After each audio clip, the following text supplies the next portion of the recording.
सो hello everyone, welcome और welcome back to my YouTube channel. I am Shreyansh, second year MBBS student. तो जैसा कि आप यहाँ पे वीडियोस में देख सकते हैं, यहाँ पे मैंने जो फिजिक्स की जो चैप्टर वाइज सीरीज में काफी सारी वीडियोस अभी अपलोड कर दी है।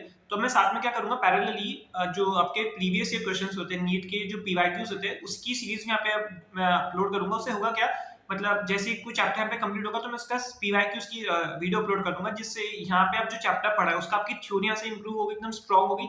उसके बाद जो पे पीवाईक्यूज की सीरीज चल रही होगी, उससे आपके सारे क्वेश्चंस भी प्रैक्टिस हो जाएंगे जो प्रीवियस ईयर के क्वेश्चंस होते हैं।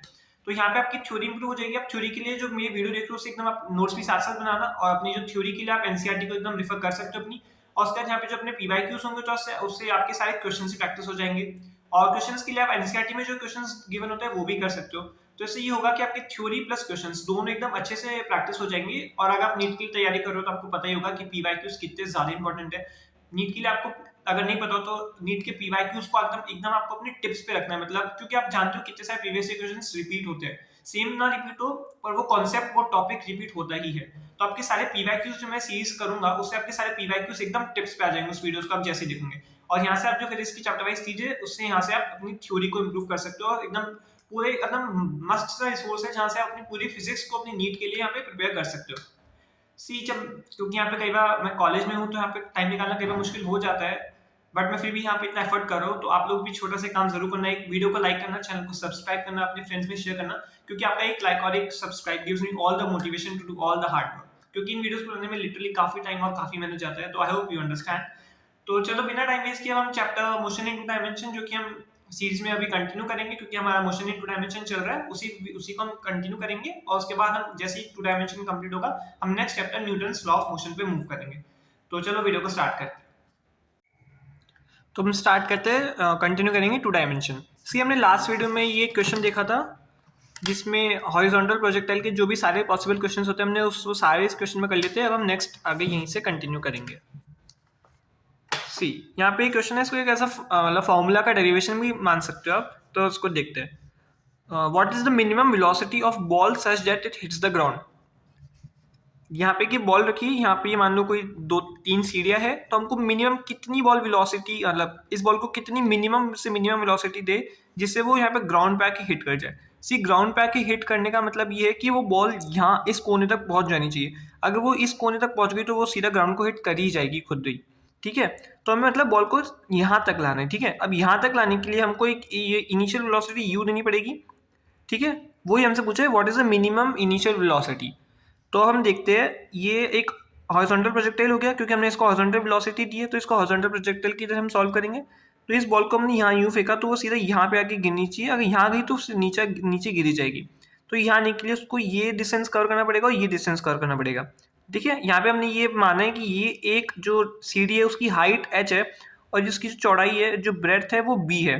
ठीक है, तो यहाँ पे एक h, ये दूसरा h, ये तीसरा h, मतलब उसको 3h डिस्टेंस यहाँ पे कवर करना पड़ेगा। ये टोटल कितना हुआ 3h।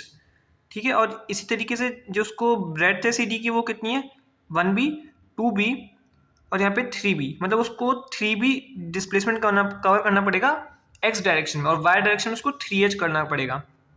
ठीक है, अब हमने देखा था कि हॉरिजॉन्टल प्रोजेक्टाइल में जो ये वाला डिस्टेंस होता है उसको हमने माना था x, और ये x कितना होता है हमें पता है u इंटू टी। ठीक है, क्योंकि डिस्टेंस क्या होता है speed into velocity, speed into time, तो ये हो गया स्पीड और ये हो गया टाइम, डिस्टेंस हो गया स्पीड इंटू टाइम, x बराबर हो गया यू टी। अब हम देखते हैं, हमने पिछली क्लास में जैसे देखा था, हम x को क्या लिखेंगे, x equals to u root 2h by g. अभी हमने कैसे लिखा, हमने पिछली क्लास में भी देखा था ये फॉर्मूला, मैंने आपको रिवाइज करवाया था, मैं आपको एक बार बता देता हूँ वापस। सी हमने यहाँ पे देखा था x बराबर यू टी। ठीक है, और हमने इसको यहाँ पे लिखा था x equal to u root 2h upon g. ये मैंने आपको रेड मार्कर से हाईलाइट करके बताया था, इंपॉर्टेंट फॉर्मूला आपको याद होना ही चाहिए। ठीक है, हमने इसी फॉर्मूले को यहाँ पे भी यूज करेंगे। हम लिखेंगे x equal to u root 2h upon g. ठीक है, x क्या है, x है हमारे पास ये हॉरिजॉन्टल वाला डिस्टेंस, ये कितना है 3b, तो हम लिखेंगे 3b इक्वल्स टू यू हमको जो कि निकालना है, इंटू रूट में 2h, हाइट कितना है ये हमारे पास 3h है, तो लिखेंगे इंटू 3h डिवाइडेड बाय जी। ठीक है, तो ये आ गया हमारे पास एक बेसिक सा फॉर्मूला निकल के। अब यहाँ पे देखो, ये जो हमने तो मान लिया पे 3 सीढ़ी, यहाँ पे कितनी भी सीढ़ियाँ हो सकती है। ठीक है, अगर जितनी भी सीढ़ियाँ होगी जो 3 की जगह मान लो n नंबर ऑफ सीढ़ियाँ है, ठीक है, मतलब 100 नंबर ऑफ सीढ़ियाँ है, उसको हमने मान लिया n नंबर ऑफ स्टेयर्स। तो ये 3 की जगह क्या हो जाएगा n, यहाँ पे हो जाएगा b की जगह ब्रेड की जगह b, NB बराबर u रूट में 2 इंटू NB 2NH, ठीक है, 2NH अपॉन g। ये हो जाएगा क्या फॉर्मूला, एक बेसिक फॉर्मूला जिससे आप n कुछ भी हो सकता है यहाँ पे। तो NB is equals to u root 2NH upon g, ठीक है, एक फॉर्मूला यहाँ पे निकल के आ गया। ऐसा कोई भी क्वेश्चन है तो आप उसमें सीधा ये वाला फॉर्मूला पुट करके यू निकाल सकते हो। हम नेक्स्ट आगे बढ़ते हैं। तो यहाँ पे एक और ये एक डेरिवेशन, ये भी एक डेरिवेशन की तरह ही है। इस क्वेश्चन को हम सॉल्व करते हैं। तो यहाँ पे क्या दे रखा है, from height 2 balls are thrown horizontally in opposite direction, then find the time after which when instantaneous velocity of both balls become perpendicular to each other।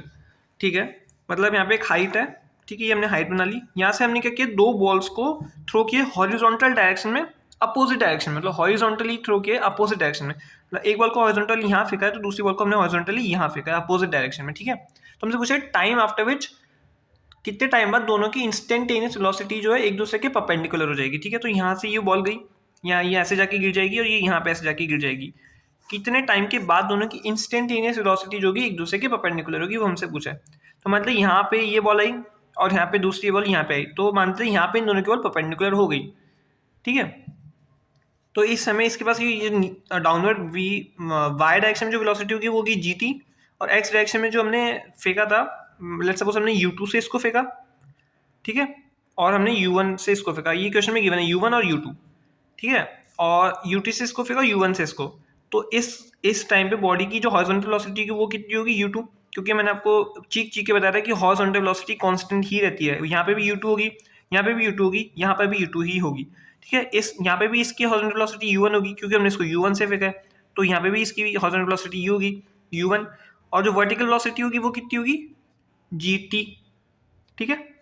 अब यहाँ पे ये इसकी नेट वेलोसिटी V2 हो गई, ये इसकी यहाँ पे नेट वेलोसिटी V1 होगी। हमने माना कि यहाँ पे इन दोनों की जो वेलोसिटीज वो परपेंडिकुलर होगी। परपेंडिकुलर मतलब कि इन दोनों के बीच का हम आगे से खींचेंगे तो ये जो एंगल है 90 डिग्री का बनेगा, ठीक है। यहाँ पे हमने मान लिया कि जो वेलोसिटी एक दूसरे के परपेंडिकुलर है। तो हम यहाँ से V1 क्या लिखेंगे, जो V1 है उसको हम क्या लिखेंगे, हमें पता है V होता है U प्लस GT, तो V1 cap is equals to U I cap minus GT J cap, ठीक है। और जो V2 होगी वो क्या होगा, V2 बराबर माइनस में U2 I cap minus GT J cap, ठीक है। अब हमने क्वेश्चन में क्या गिवन है कि इंस्टेंटेनियस वेलोसिटी दोनों की परपेंडिकुलर हो गई। इसका मतलब ये हुआ कि V1 जो है वो परपेंडिकुलर हो गई V2 के, V1 परपेंडिकुलर टू V2। अब V1 परपेंडिकुलर टू V2 हो गई, इसका मतलब क्या हुआ कि V1 डॉट V2 बराबर हो गए 0। क्यों 0, क्योंकि हमको पता है डॉट प्रोडक्ट, जब भी दो कोई कंपोनेंट एक दूसरे के परपेंडिकुलर होते हैं तो उस केस में डॉट प्रोडक्ट वो होता है 0 होता है। क्यों 0 होता है, क्योंकि V1 डॉट V2 बराबर होता है V1 V2 cos थीटा। अब cos 90 रखेंगे तो 0 आ जाएगा, इसलिए डॉट प्रोडक्ट जब भी कोई दो चीज परपेंडिकुलर होती है उस केस में डॉट प्रोडक्ट 0 होता है, आपको एकदम याद होना चाहिए, ठीक है। तो V1 डॉट V2 0 हो गया, मतलब इन दोनों का प्रोडक्ट जो आएगा वो 0 आएगा, ठीक है। तो हम इन दोनों को इक्वल टू कर देंगे 0 के, मल्टीप्लाई करेंगे और इक्वल टू कर देंगे 0 के, इसको मल्टीप्लाई करते हो इक्वल करेंगे 0 के, ठीक है। तो यहाँ पे क्या लिखेंगे, minus U1 U2 plus G square T square is equal to 0। अब यहाँ से हमारे पास टाइम क्या निकल के आएगा, time will be equal to root में U1 U2 upon G square, ठीक है। ये हमारे पास टाइम निकल के आ गया। हमसे पूछ रहा है time after which instantaneous velocity is perpendicular, तो ये आ गया हमारे पास टाइम रूट में U1 U2 upon G square. तो इस वीडियो में यहीं तक, हम नेक्स्ट वीडियो में ऑब्लिक प्रोजेक्शन से कंटिन्यू करेंगे, क्योंकि अगर मैं अभी ऑब्लिक प्रोजेक्शन टॉपिक को स्टार्ट कर देता तो वीडियो काफी लंबी खिंच जाती, क्योंकि इस चैप्टर में 2 ही मेन पार्ट्स है। एक है हॉरिजॉन्टल प्रोजेक्टाइल जो कि हमने यहाँ पे कवर कर लिया। अब नेक्स्ट इसका जो आधा पार्ट बचा है चैप्टर का वो है ऑब्लिक प्रोजेक्शन, तो हम इसको नेक्स्ट वीडियो से ही कवर करेंगे, क्योंकि इसकी वीडियो काफी थोड़ी लंबी होगी, क्योंकि इसका नेक्स्ट यही पार्ट बचा है इस चैप्टर में ऑब्लिक प्रोजेक्शन। तो हम नेक्स्ट वीडियो में इसी से यहाँ से हम कंटिन्यू करेंगे, ठीक है। तो जो भी मैं आपको पढ़ाया उसके एक बार नोट्स का स्क्रीनशॉट शेयर कर देता हूँ।